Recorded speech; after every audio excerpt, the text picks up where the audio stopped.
So, have you ever played charades? Have you ever had one of those turns where you try acting out, say, the overall movie title, and when that doesn't work, you try going word by word, pretzeling yourself into a series of undignified positions, only to have time run out, and you scream at your teammates, "Dances with Wolves, people!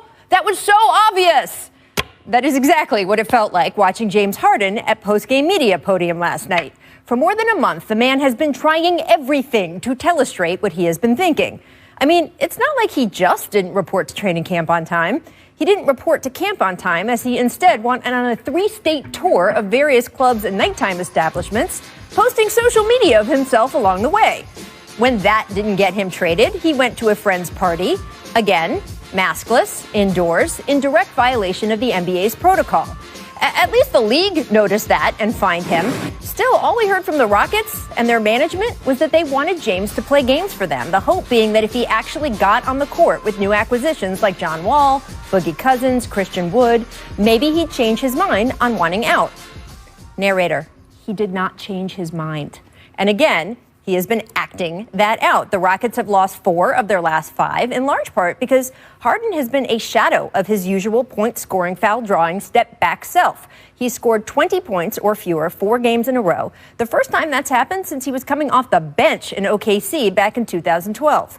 And last night, well, if last night wasn't rock bottom, I'd hate to see what is. By the end of the first quarter, the Lakers, already up 35-14, basically treating the game as an and-one showcase. Check out Montrezl Harrell and THT. Each just cleaning up each other's misses with some rim rattling. Yeah. See, that's nice.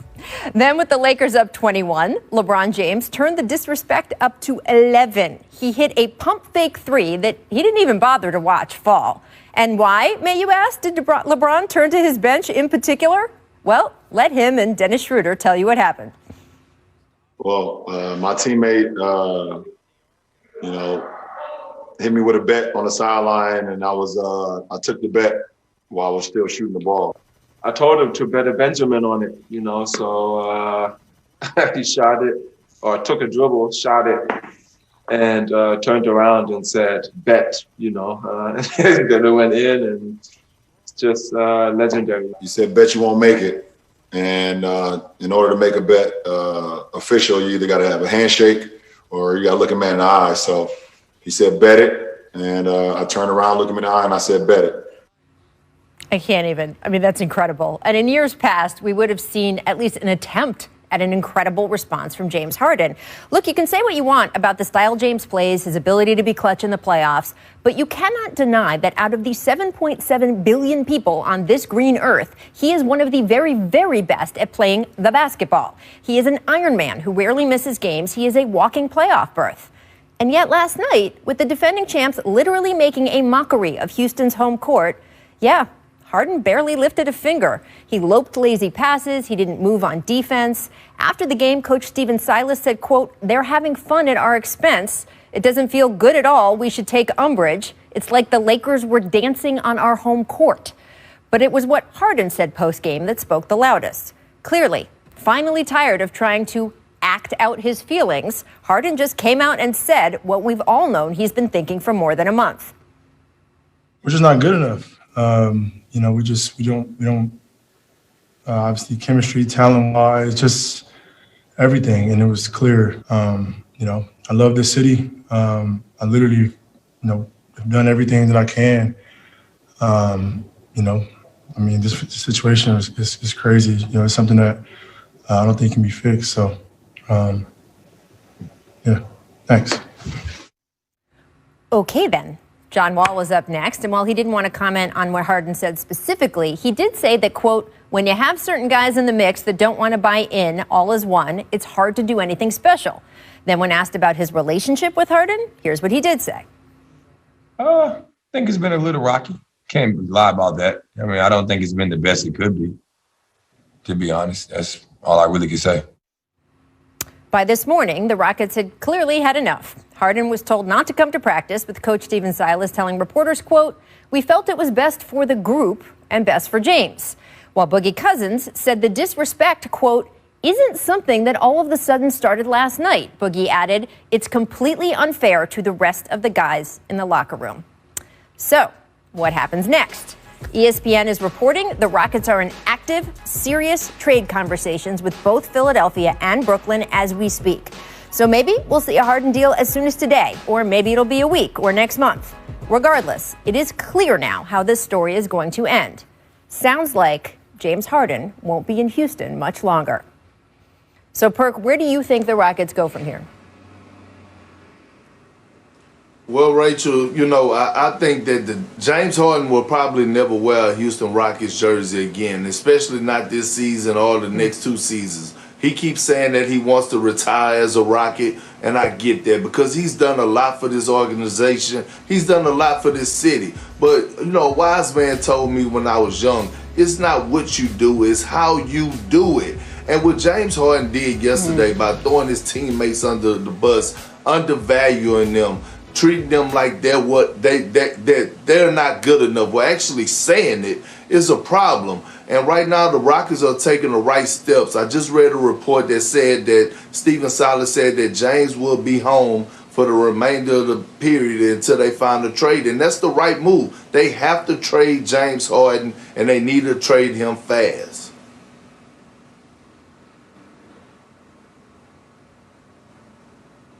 Yeah, I mean, if that wasn't enough, what happened last night, Stephen Silas, when he was asked today whether or not that he thought the situation was reconcilable, he said, I don't know. And that's pretty much as close that coaches come to saying, no, this just isn't going to work out. But what sticks out to me, Rachel and Perk, when I look at what James Harden said last night, it's where is the responsibility on his part for what he's calling, quote, craziness that's going on, whether that's on the court, the statistics that you refer to, Rachel, or whether that's all of the stuff that they've been putting up with that James Harden has been doing off of the court. And if recent history has told us anything about stars that are unhappy in their markets, I'm thinking about Jimmy Butler in Minnesota. I'm thinking about Anthony Davis when he was in New Orleans. Whether or not it gets to be to the point that it is volatile, it doesn't work out. These stars move on. They move forward. Eventually, they get what they want. They tried. The Rockets tried. They asked James Harden to come back. They had a couple of games with him on the court, and it did not work out. The only way that I see this going from here on out, Perk said it, they're headed towards a divorce. Yeah, and it's not just the sort of situation right now that he said it's not working. Malika, how do you see James' self-awareness overall impacting the situation? Well, I think that it's playing a part in it. It's hard when you're listening to John Wall, when you're listening to DeMarcus Cousins, hearing them say that this isn't the first time that the disrespect has shown up. This isn't the first time that they're feeling this way. It's hard to want to go out on the court and be focused on performing as a unit when you have one guy saying that this just isn't good enough. Oh, and by the way, that one guy is your franchise player. That's where the question comes up of whether or not James Harden can put himself into a 20,000-foot position and say, hey, looking down on this situation, I see my role in it. I see how I am impacting my teammates. I see the role that I am playing here, and I need to leave so that they can continue. Right now, it looks like James is putting everything out and not turning the mirrors back in on himself. Perk, where would you rather him go? He's rumored to be going to either Brooklyn or Philadelphia. Where would you rather see him? Well, to be honest with me, I think the best fit for the Rockets is for James to go to Philly because they're going to probably get back Ben Simmons. And James in Philadelphia, along with how Joel Embiid is playing right now, Danny Green is playing awesome, Seth Curry is playing elite basketball, and coached under Doc Rivers, they will be really dangerous in the Eastern Conference, and it will make it that more competitive to the Milwaukee Bucks, to the Brooklyn Nets. The reason that if I'm James, I wouldn't want to go to the Brooklyn Nets because I don't know what's going on with Kyrie. You go in there to think that you're going to play with Kevin Durant and Kyrie Irving, and then all of a sudden Kyrie Irving, you get in the first round of the playoffs and no one hears from him. He's nowhere to be found. So if I'm James, I'm looking at structure, I'm looking at what's going on, and I'm evaluating both of these ball clubs. And right now, Philly looks like the best ball club for him to go to. Well, it's funny you should say that, Perk, because we are going to get back to the Rockets later in the show, but I do want to debut our latest Jump, show within a show. Oh, yes. It's Brooklyn 711. Yep. We're chronicling the story of the Nets season led by their superstars, Kevin Durant, number 7, Kyrie Irving, number 11. Let's start with KD, who dropped 34 points last night in the Nets win. Ooh. That helped him pass 3 legends of the game, Elgin Baylor, Dwayne Wade, Adrian Dantley on the all-time scoring list. By the way, I just want to point out our control room is really hampered right now. They don't have the right video and graphics coming in, so please, everyone give them a shout out. They're doing a good job. I want to point out Kevin Durant also just shy of a triple-double. As for Kyrie Irving, he missed his 4th straight game due to personal reasons last night. And look, the league is reviewing the video you just saw, him at a family party, to see how recent it is and if it's a violation of COVID protocol. Meanwhile, Nets general manager releasing a statement on Kyrie that read, quote, "We are aware of a video on social media featuring Kyrie Irving at a family gathering. We are reviewing the circumstances, and we are seeing if they determine compliance with the health and safety protocols." Kyrie remains away from the team, and the date of his return yet to be finalized. In the meantime, we will continue to stay focused on organizational goals. And this is the key sentence. Kyrie will have the opportunity to address his absence when he is ready to do so.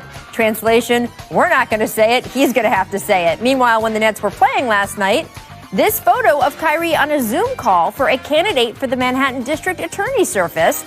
So this call was last night. Malika, you've been covering the Nets. What standing is Kyrie in with the organization right now?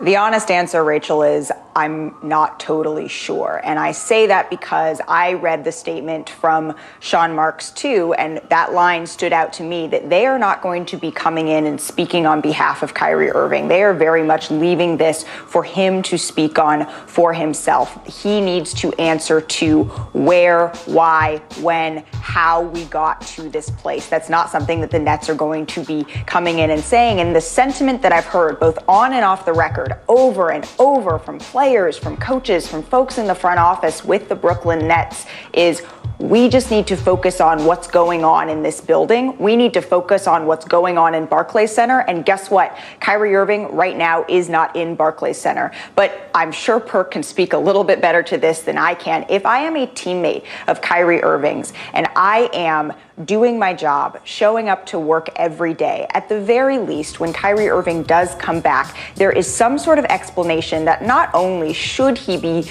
giving to reporters so that fans can understand what led to this, but more importantly to his teammates. And the only way, in my mind, for him to continue to have this work, because remember, earlier in the season, when Kyrie Irving was not speaking to reporters, the team said, we're fine with it because he is wonderful to us in practice. He is a leader. He is great on the court. He is showing up for games. He is carrying us. This is why we brought him here, to play amazing basketball. And so he needs to mend whatever is going on in the locker room, making sure that he is being consistent with that communication that Steve Nash and the players have continued to say they want to keep private. That is where he needs to start when he does return, which we know, as Adrian Wojnarowski and I reported, is not expected to be this week.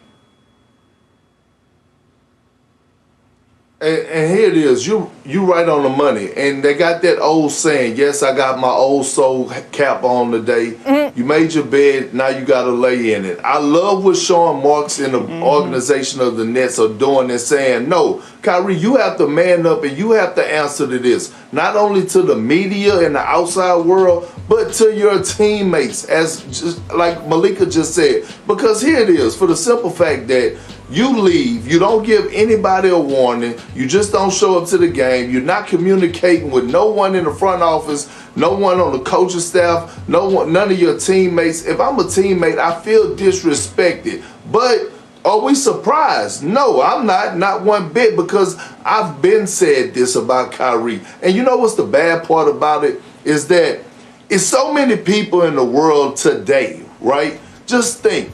Even in our network, co-workers, great people that lost their jobs because of the pandemic, that are trying to find work, hard-working, everyday people that don't have jobs. Here you are getting paid $35 million to show up to work and play the game of basketball, and you can't do that. Another thing, you are the vice president of the Players Association. So look, that makes the Players Association look bad. You know why? Because you're doing things on your own again without communicating with others, without telling people that you're supposed to be leading, and just going off and doing your own thing, and it's not a good look. And to be honest with y'all, if I'm the Brooklyn Nets, I'm looking to trade Kyrie Irving right now, because I just never know with this guy. You never know what you're going to get from him. And if you're a contender, a title contender, a team that's trying to win a championship, you definitely don't want someone that's not all in or may just, disappear in the course of the playoffs and no one can find them. That's just unacceptable. Well, Perk, I can certainly speculate that has crossed the mind of the Nets brass. But as you know, look, Kyrie came with Kevin Durant as a package deal. So if the Nets ever did want to trade Kyrie Irving, they would have to get Kevin Durant's blessing. And at least so far with Kevin's public comments, it certainly doesn't seem that he feels it has reached that threshold. He has been supportive of Kyrie, although he has also made the point Kyrie is going to have to explain all this to you for himself. All right, guys, stick with us. Coming up, LeBron James. We talked about that disrespectful 3 last night. Hopefully we can actually show it to you this time. Professor Bodmer has been in his lab cooking up LeBron's most disrespectful plays, so stick around for that. First, though, here's a distant replay. This date, 90. You're mislead. Maybe a little more funny than that. I don't know what am I make or missing? It's a make or miss league. Cut that. And that would be Mr. Jimmy Butler. Not James. Don't call him James. His name is not James. It's Jimmy. Make balance. Nuggets Nets. Check out the Euro by Karis LeVert. Phew. Jokic full-on jumped on that. Malika, how important is Karis to the Nets right now? Oh, he's super important, especially with Spencer Dinwiddie and Kyrie Irving out. Remember, Spencer was supposed to be the insurance in some ways to Kyrie, so the dominoes keep on falling here. They need that. Can we shout out those throwback unis, though, on the court? Looks so much better, right? Looks good. Just saying. Looks good. He didn't have to do Jokic like that. He know Jokic run like and move like he have 2 left feet. He didn't have to do big Jokic like that. But it's fun. And they won the game. Miss boxing out. Lakers Rockets. Oh, we could do all of make miss on this game. Horton Tucker missing the layup. And as we showed you earlier, Trez just cleaning it up. Perk, did you ever throw down a putback reverse? Never threw down a putback reverse, Rachel, but I've had my share of reverse dunks. I don't know if I got that high and snatched the screws out the rim like that, but that was impressive by Montrez. Oh, my. Woo. Yeah, he's been a good pickup for them. And then, of course, Taylor went right back and did it for Trez. So, that's teammate. That's love. That's teammate love right there. All right, He's been playing well. Cheers. He's been playing well for them. Long live Cheers and Jeers. All right, lots of missed dunks in the association last night. John Wall, Draymond, didn't go so well. KCP, we'll get to that in a sec. Perk, what's going on here? Perk, when you're going up for a dunk, is there a don't miss? Does it just become get a little butterfingery here? I always dunk with 2 hands, Rachel, to make sure that I at least could get the ball into the basket. Trying to dunk with 1 and cock it back and get too cocky, this is what happens, especially if you're trying to take off so far. And Malika, when you try to dunk? This is the one time, Rachel, that I can relate to you where I'm just too short. And I'm 5'7". I was going to say, and you're still a good 3 inches taller than me. Yeah, exactly. So sad, I probably can't even comment on sad. this because I would make that look good. My part of the atmosphere here, so short. Missed possessions, Heat down 2 late, no timeouts. Duncan Robinson chucking it at the hoop. That's not what you want, right? Yeah, and of course, look, purposely missing the free throw, but doing it is quite a, Right. I mean, you got to understand, though, Rachel, Duncan Robinson don't miss. So this kind of foreign to him. So, trying to miss is really hard, right? Pickup ball, back to Houston. Lakers up huge, and LeBron starts feeling himself. Here's the highlight. Bit of the fancy dribbling, the dish, gets it back, and waits for the defender. and turns to the bench. As we heard, he and Dennis Schroeder had a little bet going on. So, Perk, what is the most disrespectful part of this? I mean, show some class, LeBron James. But the point that the fact that it was a bet and he shot the three, we called that the platinum three-corner shot. That was named by Damon Jones. That's where LeBron James got that from. The platinum three-corner shot. That was totally disrespectful, but I loved every bit of it. In a couple years, it'll just be a highlight. You won't. The disrespect will fade away. It'll just be like, did you see that? It's fine.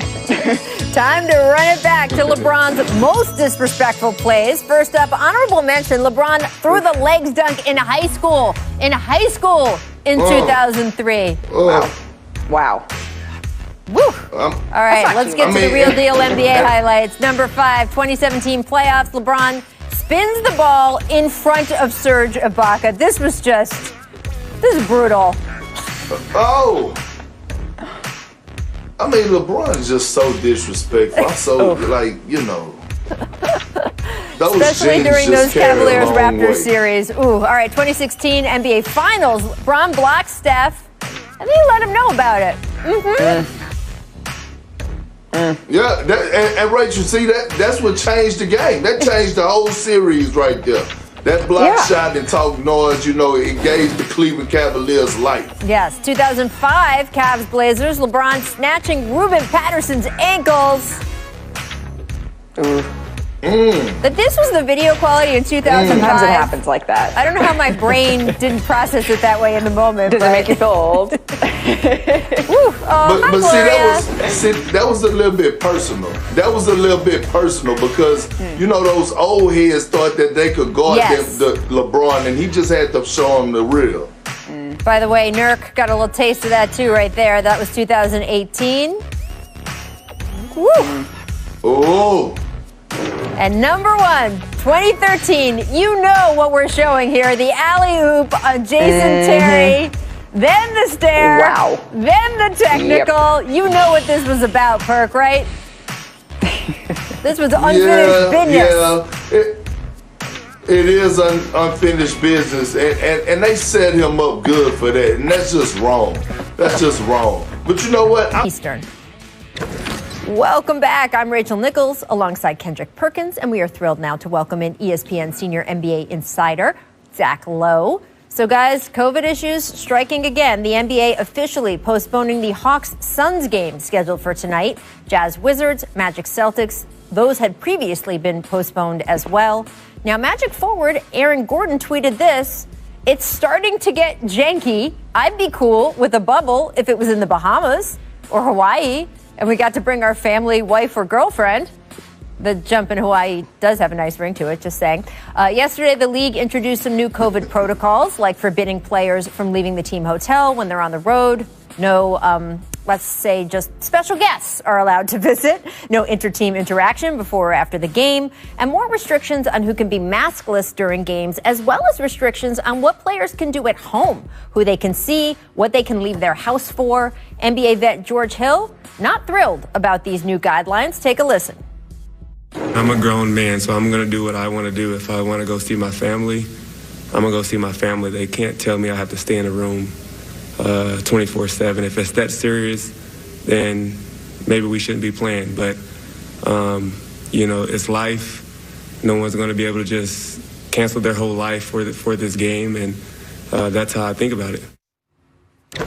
Zach, I want to make the point that the NBA has not had to postpone these games because there has been a huge rash of players actually testing positive for coronavirus. A lot of the postponements have happened because contact tracing, right? One guy gets it, and they determine that there have been enough teammates in close enough contact, they have to sit them for a week, so there isn't some huge rash of COVID spreading around the league. Well, what they have tried to do with these rules is eliminate close contact points, right? So that there won't be contact tracing absences on teams if one guy tests positive. But you heard George Hill. Does he have a point as a counter to all of that in terms of just his personal liberty experience, seeing his family? He has a point on two levels. Number one, this is going to be mentally straining. I mean, I guess it's a first world problem. These are 5-star hotels and all this, but to be cooped up and isolated. It's a version of the very real mental strain and anxiety that players felt in the bubble. That's a real thing. And his point of maybe we shouldn't be playing, I think that's actually a reasonable question. Clearly, everybody, including the Players Union, who, by the way, has signed on to all of this from the beginning, has made a decision that we're going to play. Now, players can opt out of the season. He would have to sacrifice a huge amount of money to do that, but it's on the table. But I don't think it's unreasonable for him to ask, hey, wait a second, is this really safe? What are we going to learn about how this virus may or may not spread during basketball games? We think we know some stuff. How much stuff do we really know? So I think he's raising some real concerns. The whole I can do what I want thing, well, you actually can't because the union and the league bargained all these rules. And if you do some of that stuff, you can get fined and punished for it. That's sort of unrealistic on his part. But I don't think the general question he's raising is crazy or ridiculous. Well, I do, Zach, and look, I love George Hill. He's a great friend of mine, great individual, right? And I get it. He is a grown man, but we're talking about trying to keep people safe in the workplace so we won't have to postpone games. And the league is trying to tighten it up so they don't have to go and use a bubble. And here's the thing. It's not just about the players. It's not just about the coaches. But people have to realize you have the medical staff. You have the training staff. You have all these people that work behind the scenes and work for these organizations that depend on work, that depend on their salary to feed their families. So although I get what George Hill is saying about him being a grown man and him wanting to do what he want to do, it's not about you, G. Hill. It's about the others that haven't got paid millions of dollars that actually need this money. So when you think about or when you say things like this, don't just think about the players and yourself. Think about the guys that are washing your jerseys. Think about the people that are putting the shoes in your lockers and making sure you have everything that you need. The training staff that are taping your ankles. Those are the people that matters too. So when you talk about situations like this, it don't just affect the players and coaches, it affects everyone. And I would say, Perk, that's such a great point. It's also a great point about George Hill. I think he has so much respect from everyone around the league. This doesn't change that. But I would say to all players, anyone associated with teams right now, at this point, we all know the issues, right? We all know the risk and reward. We know how much money would be lost if the NBA shut down for a significant amount of time. We know that the people involved in running the NBA have decided they would like that business and that money to continue. And if you are someone who is just out there speculating, I don't know, maybe we shouldn't be playing, you've got all the information. And you can decide personally, as Zach pointed out, that you don't want to be playing and forfeit your salary. You could be a voice in the union to say we should all shut down and I'm willing to lose all this money for everyone. But to just sort of throwing it out there at this point, I think we have all of the parameters down. And the union has made a decision to go forward. And frankly, George has made a decision to go forward. So the speculation sometimes doesn't make a lot of sense to me. I do want to get back to the action. Joel Embiid had a monster 45-point, 16-rebound game last night in an overtime win over the Heat. Both teams extremely depleted rosters, but sometimes that's fun, right? It turns into a game like this. What is the biggest takeaway from Embiid's performance last night, Perk? Everything. He is playing like an MVP, and not just last night, Rachel, but when you look over the course of the season, he's been playing some of the best basketball of his career on the offensive end and the defensive end. And I said this before the season started when they hired Doc Rivers that Joel Embiid will flourish well under Doc. Jordan did when he was with the Clippers. And when you watch the game last night, the biggest takeaway that I got from that is that Doc Rivers didn't say, Joel, go on the block and post up. Doc Rivers let him be himself. It was times where he was running the point. I saw a lot of 1-2 dribble pull-ups. I saw a lot of, facing up, taking guys off the dribble, pulling up on the baseline, like Euro stepping, getting to the hole. So he's letting him be himself. He's not saying, go to the block and I'm going to demand you to post up. No, long as you can go out there and get me 45 and 16 and we win the game, do it however you need to do it. And that's the thing that I took away from the game last night. I'll go a step further than Perk even said. He's not just playing like an MVP. 11, 12 games into the season, for whatever that's worth, he is the MVP. And he's not just playing some of the best basketball of his career. He's playing the best basketball of his career, period. He's almost a 50, 40, 90 shooter right now. Career highs in shooting across the board. The defense hasn't suffered. The free throws are still there. This Joel Embiid, fully engaged, looks like he's in great shape. This is the guy we've been waiting to see ever since he came off the court weeping in Toronto that they had lost Game 7 and vowing that he never wanted to feel that way again. This is a guy who's taking control of his career, his destiny, and taking control of his franchise at an MVP level. Yeah, and we heard the changes he said he made in the offseason, diet, nutritionist, chef, all of that stuff. And frankly, we've heard a little bit from Joel previously, right? Zach, you and I both sat with him after that Toronto series going into the next season where he vowed to be different, and it didn't quite pan out. So to see him execute the way he has wanted to in a way he hasn't before, it's been really fun. Joel Embiid is so good for the NBA. He's so good for basketball. The way he plays, the emotion, the joy he plays with, getting to watch him excel is good for the league. It creates so much fun competition in the East. And who knows? Maybe a James Harden trade is in Joel Embiid's future, and he'll have a new running mate that is still on the blocks. Right. As we continue with this show, we're going to keep talking about what's going on in Houston because the news keeps coming. And look, the beef with the Rockets that James has, it does seem to be impacting his play. So we're going to look more closely at what's changed for Harden on the court. First, though, here's our second distant replay from this date, 2008, featuring Hey, Jamal Crawford. Behind the back pass goes right to Fred Jones. Pass to Crawford. Hit, shot. Oh, I'm sorry, that's going in. Oh. Going Minutes way here in the third quarter. Jamal, an uncanny shot maker. A maestro, a virtuoso with this shot. We've seen some razzle-dazzle from him. Legendary. Back to the jump. I'm Rachel Nichols, Zach Lowe, Kendra Perkins aboard. Resetting our top story. James Harden said last night the current situation with the Rockets is crazy and cannot be fixed. And in fact, Coach Stephen Silas said today, James Harden not welcome at practice anymore. We will continue to see how this develops as trade talks heat up with Brooklyn and Philadelphia.